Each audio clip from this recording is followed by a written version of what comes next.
Hello ಎಲ್ರಿಗೂ ನಮಸ್ಕಾರ. ಹೋದ ವಿಡಿಯೋದಲ್ಲಿ ಫ್ರಂಟ್ ಪಾರ್ಟ್ ಫುಲ್ ಸ್ಟಿಚಿಂಗ್ ಮಾಡಿದ್ದೆ.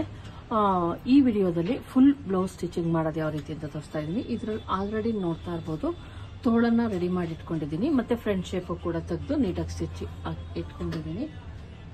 ಬ್ಯಾಕಲ್ಲೂ ಅಷ್ಟೇ ಫ್ರಂಟ್ ಪಾರ್ಟು ನಾನು ವಿಡಿಯೋ ಅಪ್ಲೋಡ್ ಮಾಡಿದ್ದೆ, ನೋಡ್ಬೋದು. ಮತ್ತೆ ಇದು ಬಂದು ಬ್ಯಾಕ್ ಪಾರ್ಟು. ಬ್ಯಾಕ್ ರೆಡಿ ಆಯ್ತು. ನೀವು ಹೇಳ್ತಾ ಇದ್ರ ಫ್ರಂಟ್ ಅಲ್ಲಿ 2.5 ತಗೊಂತೀರಾ, ಬ್ಯಾಕ್ ಅಲ್ಲಿ 2 ಇಂಚ್ ತಗೊಂತೀರಾ, ಯಾವ ರೀತಿ ಮ್ಯಾಚ್ ಮಾಡ್ತೀರಾ ಅಂತ. ನಮಗ್ ಬೇಕಾಗಿರೋದು ಮ್ಯಾಚ್ ಆಗೋದು ನೆಕ್ ಅಲ್ಲ, ಶೋಲ್ಡರ್ ಮಾತ್ರ. ಶೋಲ್ಡರ್ ಅನ್ನ ನಾವು ಮ್ಯಾಚ್ ಮಾಡಬೇಕು. ಶೋಲ್ಡರ್ ಕರೆಕ್ಟ್ ಆಗಿ ಬಂದ್ರೆ ನಾವು ಶೋಲ್ಡರ್ನ ಮ್ಯಾಚ್ ಮಾಡೋದು, ನೆಕ್ಕನ್ನು ಮ್ಯಾಚ್ ಮಾಡಲ್ಲ. ಹಂಗಾಗಿ ಏನು ಪ್ರಾಬ್ಲಮ್ ಆಗಲ್ಲ. ನೀವು ಕರೆಕ್ಟಾಗಿ ಏನು ಪಾರ್ಟ್ಗಳು ಇರ್ತವೆ, ಫ್ರಂಟ್ ಪಾರ್ಟು ಮತ್ತು ಬ್ಯಾಕ್ ಪಾರ್ಟು, ಅದನ್ನು ನೋಡಿಕೊಂಡು ನೀಟಾಗಿ ಸ್ಟಿಚಿಂಗ್ ಮಾಡ್ಕೊಳ್ಳಿ. ಶೋಲ್ಡರ್ನ ನೋಡಿ ಇಲ್ಲಿ ಸ್ಟಿಚ್ ಮಾಡ್ತಾ ಇದ್ದೀನಿ, ನೀಟಾಗಿ ಇಟ್ಕೊಂಡು ಸ್ಟಿಚ್ ಮಾಡ್ಕೊಳ್ಳಿ. ನೆಕ್ಕಲ್ಲಿ ನಾವು 1/2 ಇಂಚ್ ಹೋಗುತ್ತಲ್ಲಿ, ಯಾಕಂದರೆ ನಾವು ಸಿಂಗಲ್ ಪಟ್ಟಿ ಡಬಲ್ ಪಟ್ಟಿ ಹಚ್ಚಿರ್ತೀವಲ್ಲ, ಹಂಗಾಗಿ ಹೋಗುತ್ತೆ. ನೀವೇನು ವರಿ ಮಾಡ್ಕೊಳೋ ಅಷ್ಟಿಲ್ಲ. ನೋಡಿ ಇಲ್ಲಿ ನಾನು ನೀಟಾಗಿ 2 ಸ್ಟಿಚ್ಚನ್ನು ಹಾಕ್ಕೊತಾ ಇದ್ದೀನಿ ನೆಕ್ಕಿಗೆ. ಈ ರೀತಿ ಹಾಕ್ಕೊಂಬಿಡಿ ನೀಟಾಗಿ. ನೋಡಿ ಇಲ್ಲಿ ತೋರಿಸ್ತಾ ಇದ್ದೀನಿ, 2 ಶೋಲ್ಡರನ್ನು ನಾನು 2 ಸ್ಟಿಚ್ ಹಾಕ್ಕೊಂಡು ನೀಟಾಗಿ ಸ್ಟಿಚ್ ಮಾಡಿಕೊಂಡೆ. ಈಗ 2 ಶೋಲ್ಡರನ್ನು ಹಿಡ್ಕೊಂಡು ನೋಡ್ಕೊಳ್ಳಿ. ಅಕಸ್ಮಾತ್ ಒಂದು ಸ್ವಲ್ಪ ಟ್ರಿಮ್ ಮಾಡೋದಿತ್ತು, ಯಾವುದಾದ್ರೂ ಒಂದು ಸ್ವಲ್ಪ ತುಂಬ ಅಲ್ಲ, ಒಂದು ಚೂರು ಟ್ರಿಮ್ ಮಾಡೋದಿತ್ತು ಅಂದರೆ ಮಾಡ್ಕೊಳ್ಳಿ. ಇಲ್ಲಿ ನಾನು ಸ್ವಲ್ಪ ವೇರಿಯೇಷನ್ ಆಗಿತ್ತು, ಒಂದು ಪಾಯಿಂಟಷ್ಟು, ಅದನ್ನು ನೀಟಾಗಿ ಟ್ರಿಮ್ ಮಾಡಿಕೊಂಡೆ. ಮತ್ತು ಇಲ್ಲೇನು ಇರುತ್ತೆ ಮಾರ್ಜಿನ್ದು ಬಟ್ಟೆ, ಅದನ್ನು ನೀಟಾಗಿ ನೋಡಿಕೊಂಡು ಸ್ಟಿಚ್ಚನ್ನು ಹಾಕ್ಕೊಳ್ಳಿ. ಇಲ್ಲಾಂದರೆ ಏನಾಗುತ್ತೆ, ನಾವು ಹಾಕ್ಕೊಂಡಾಗ ಈಚೆ ಕಡೆ ಬಂದು ಕಾಣಿಸ್ತಾ ಇರುತ್ತೆ. ಹಂಗಾಗಿ ನೀಟಾಗಿ ಸ್ಟಿಚ್ ಹಾಕ್ಕೊಳ್ಳಿ. 2 ಸೈಡು ಹಾಕ್ಕೊಬೇಕಾಗತ್ತೆ, ಯಾಕಂದರೆ ನಾವು ತೋಳು ಕೂಡಿಸ್ಬೇಕಾದ್ರೆ ನೋಡಿರಲ್ಲ ಒಂದೊಂದ್ಸಲ. ಹಂಗಾಗಿ ಒಂದೇ ಸೈಡ್ ಬರೋ ಥರ ನೋಡಿಕೊಂಡು ಸ್ಟಿಚ್ಚನ್ನು ಹಾಕ್ಕೊಳ್ಳಿ ಈ ರೀತಿ. ಈಗ ನಾವು ತೋಳು ಕೂಡಿಸಿದ್ರು ಕೂಡ ನೀಟಾಗಿ ಫಿನಿಶಿಂಗ್ ಅನ್ನೋದು ಬರುತ್ತೆ.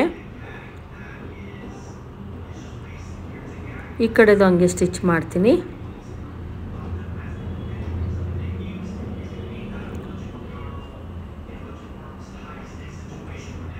ಎರಡೂ ಸೈಡು ನೀಟಾಗಿ ಸ್ಟಿಚ್ ಹಾಕ್ಕೊಳ್ಳಿ.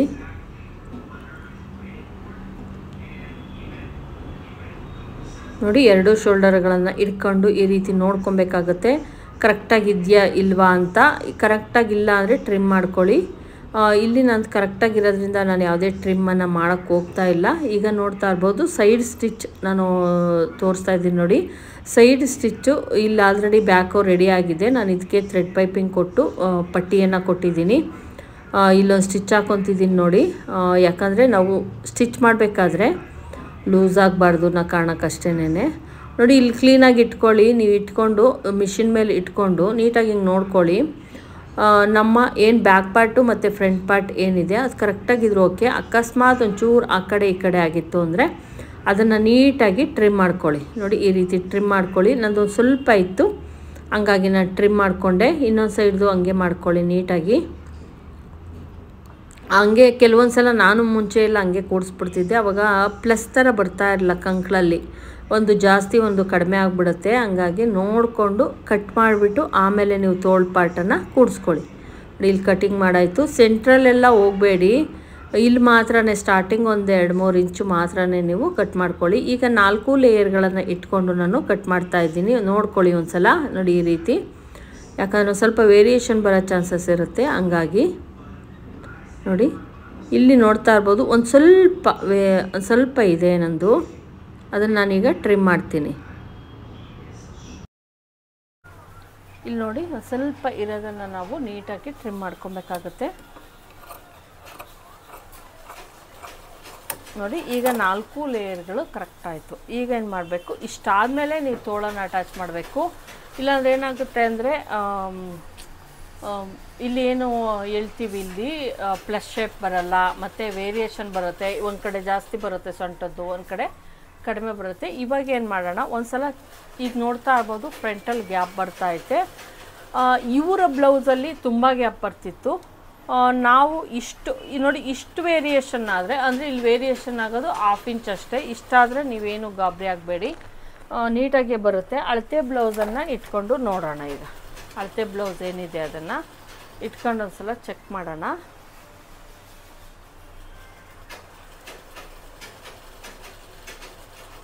ಎಕ್ಸ್ಟ್ರಾ ಇತ್ತು ಅಂದರೆ ಕಟ್ ಮಾಡಿ ತೆಗೀರಿ. ನೋಡಿ, ಇದು ನಾನು ಬಟನ್ ಆಲ್ರೆಡಿ ಹಾಕಿಕ್ಕಿದ್ದೀನಿ, ನೋಡ್ತಾ ಇರ್ಬೋದು. ಇಲ್ಲಿ ನೀವು ಈ ಕಡೆನೂ ಜಾಸ್ತಿ ಐತೆ, ಈ ಕಡೆ ಓಕೆ, ಈ ಕಡೆ ಆ ಕಡೆ ಒಂದು ಸ್ವಲ್ಪ ಜಾಸ್ತಿನೇ ಐತೆ, ಈ ಕಡೆನೂ ಒಂದು ಸ್ವಲ್ಪ ಜಾಸ್ತಿನೇ ಐತೆ. ಹಂಗಾಗಿ ಏನು ಮಾಡ್ತೀನಿ, ಮತ್ತೆ ಇನ್ನೊಂದು ಸ್ವಲ್ಪ ಹಿಂಗೆ ತೆಗಿತೀನಿ. ತೆಗೆದು ಇಷ್ಟನ್ನು ತೆಗೆದು ನಾವೇನು ಮಾಡೋಣ, ಇಲ್ಲೊಂದು ಸ್ವಲ್ಪ ಎಕ್ಸ್ಟ್ರಾ ಇರೋದನ್ನು ಟ್ರಿಮ್ ಮಾಡಿ. ಬ್ಯಾಕಲ್ಲಿ ನಾನು ಹೇಳ್ತಾನೆ ಇರ್ತೀನಿ 1/2 ಇಂಚ್ ಕಡಿಮೆ ತಗೊಳ್ಳಿ ಅಂತ. ಯಾಕಂದರೆ ಗ್ಯಾಪ್ ಬರಬಾರ್ದು ಅನ್ನೋ ಕಾರಣಕ್ಕಷ್ಟೇ, ಇನ್ನೇನಕ್ಕಲ್ಲ. ಇಲ್ಲೂ ಅಷ್ಟೇ ಒಂದು 1/2 ಇಂಚ್ ಅಷ್ಟೇ ಕಟ್ ಮಾಡ್ತೀನಿ, ತುಂಬ ಜಾಸ್ತಿ ಎಲ್ಲ ಕಟ್ ಮಾಡಲ್ಲ.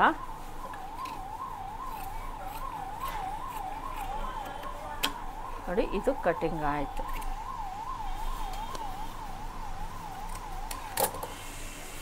ಇಷ್ಟೆಲ್ಲ ಗ್ಯಾಪ್ ಬಂದರೆ ಏನೂ ತೊಂದರೆ ಆಗಲ್ಲ. ಗ್ಯಾಪ್ ಅಂದರೆ ಇದು ಬಂದು ಇಲ್ಲಿ ಕೂರುತ್ತಷ್ಟೇ. ಗ್ಯಾಪ್ ಒಂದು 1/2 ಇಂಚ್ ಅಷ್ಟೇ ಬಂದಿರೋದು ಗ್ಯಾಪು. ಈಗ ನಾವು ತೋಳನ್ನು ಕೂರ್ಸೋಣ.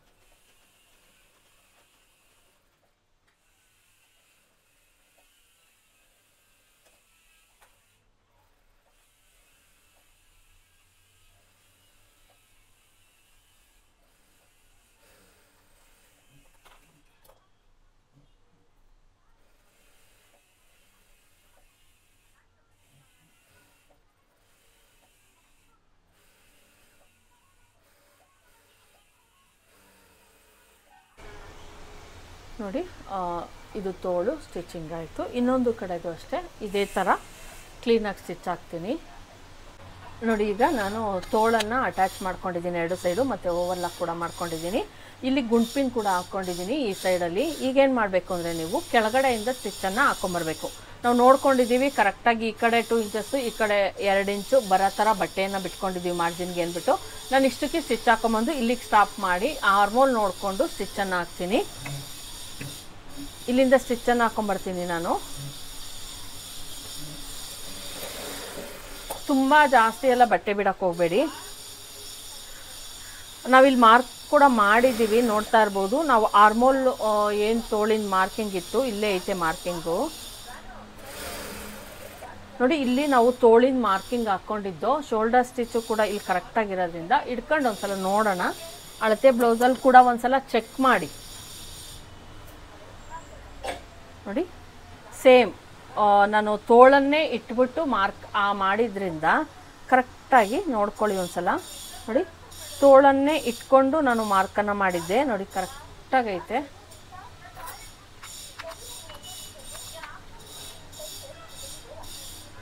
ನೋಡಿ, ಇಷ್ಟು ಇಲ್ಲಿಗೆ ಕ್ಲೀನಾಗಿ ಅಷ್ಟಕ್ಕೆ ಐತೆ. ಅದೇನು ಮಾಡೋಣ, ನೀಟಾಗಿ ಹಿಂಗೆ ಸ್ಟಿಚ್ಚನ್ನು ಹಾಕ್ಕೊಂಡ್ಬಿಡ್ತೀನಿ.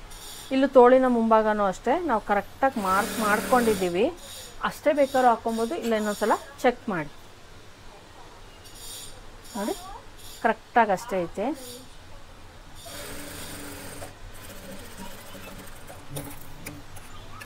ಎರಡೂ ಸೈಡಲ್ಲೂ ಕ್ಲೀನಾಗಿದೆ ಥರ ಸ್ಟಿಚ್ಚನ್ನು ಹಾಕಿ. ಇಲ್ಲಿ ಲಾಸ್ಟಲ್ಲಿ ಒಂದು ಸಲ ಸ್ಟಿಚ್ ಹಾಕಬೇಕಾಗುತ್ತೆ ನೀವು. ಇಲ್ಲಿ ಸ್ಟಿಚ್ ಹಾಕೋದ್ಕಿಂತ ಮುಂಚೆ ಈ ಕಡೆ ಒಂದು ಸಲ ಸ್ಟಿಚ್ ಹಾಕ್ಕೊಂಬಿಡಿ.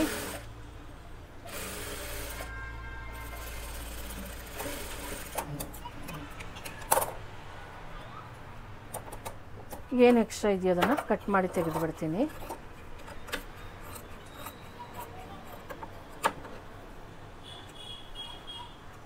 ಈಗ ನಾವು ಆರ್ಮೋಲ್ ಹಿಡ್ಕೊಂಡು ಮಾತ್ರನೇ ನಾವು ಅಳತೆ ನೋಡಿದ್ವಿ.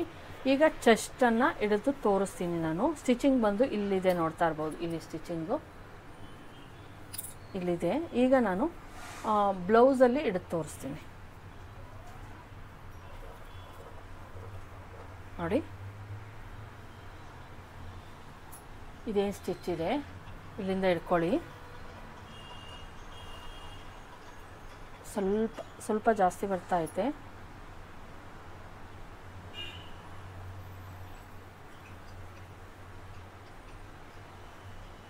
ನಾನೇನು ಮಾಡ್ತೀನಿ, ಇಲ್ಲಿ ನಾನು ಸ್ವಲ್ಪ ಇಲ್ಲೇನು ಮಾಡ್ತೀನಿ, ಒಳಗಡೆಗೆ ಸ್ಟಿಚ್ಚನ್ನು ಹಾಕ್ತೀನಿ.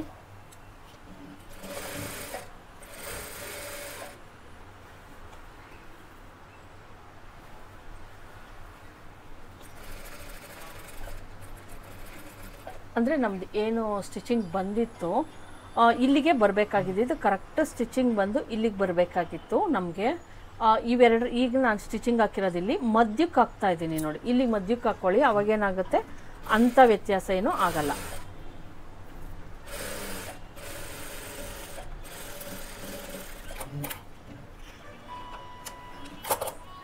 ನೋಡಿ ಇಲ್ಲಿಗೆ ಹಾಕಬೇಕಿತ್ತು. ನಾನು ಇಲ್ಲಿಗೆ ಹಾಕಿದ್ದೆ ಆಲ್ರೆಡಿ. ಈಗ ಮಧ್ಯಕ್ಕೆ ಹಾಕಿದ್ದೀನಿ ನೋಡಿ, ಇಲ್ಲಿಗೆ ಹಾಕ್ಕೊಂಡಿದ್ದೀನಿ. ಈಗ ಸರಿ, ಇದಕ್ಕೆ ಆರ್ಮೋಲು ಅಷ್ಟು ವೇರಿಯೇಷನ್ ಆಗಲ್ಲ, ಕರೆಕ್ಟಾಗಿ ಬರುತ್ತೆ. ಈಗ 3 ಸ್ಟಿಚ್ ಈ ಕಡೆನೂ ಹಾಕ್ಕೊಳ್ಳಿ, ಆ ಕಡೆನೂ ಹಾಕ್ಬಿಟ್ಟು ನಾನು ತೋರಿಸ್ತೀನಿ ನೋಡಿ. ಫುಲ್ ಫಿನಿಶಿಂಗ್ ಆದಮೇಲೆ ಈ ರೀತಿ ನೀಟಾಗಿ ಬರುತ್ತೆ. ಇದಕ್ಕೆ ನಾನು ಡೋರಿ ಏನು ಹಾಕ್ತಾ ಇಲ್ಲ, ಬೇಕು ಅಂದ್ರೆ ಹಾಕ್ಬೋದು, ಬೇಡ ಅಂದರೆ ತುಂಬ ಡೀಪೆಲ್ಲ ಏನು ಇಟ್ಟಿಲ್ವಲ್ಲ, ಹಂಗಾಗಿ ಏನು ಹಾಕ್ತಾ ಇಲ್ಲ. ನಾನು ಡೀಪ್ ಏನು ಹಾಕ್ತಾ ಇಲ್ಲ, ಇದು ಡೋರಿ ಹಾಕ್ತಾ ಇಲ್ಲ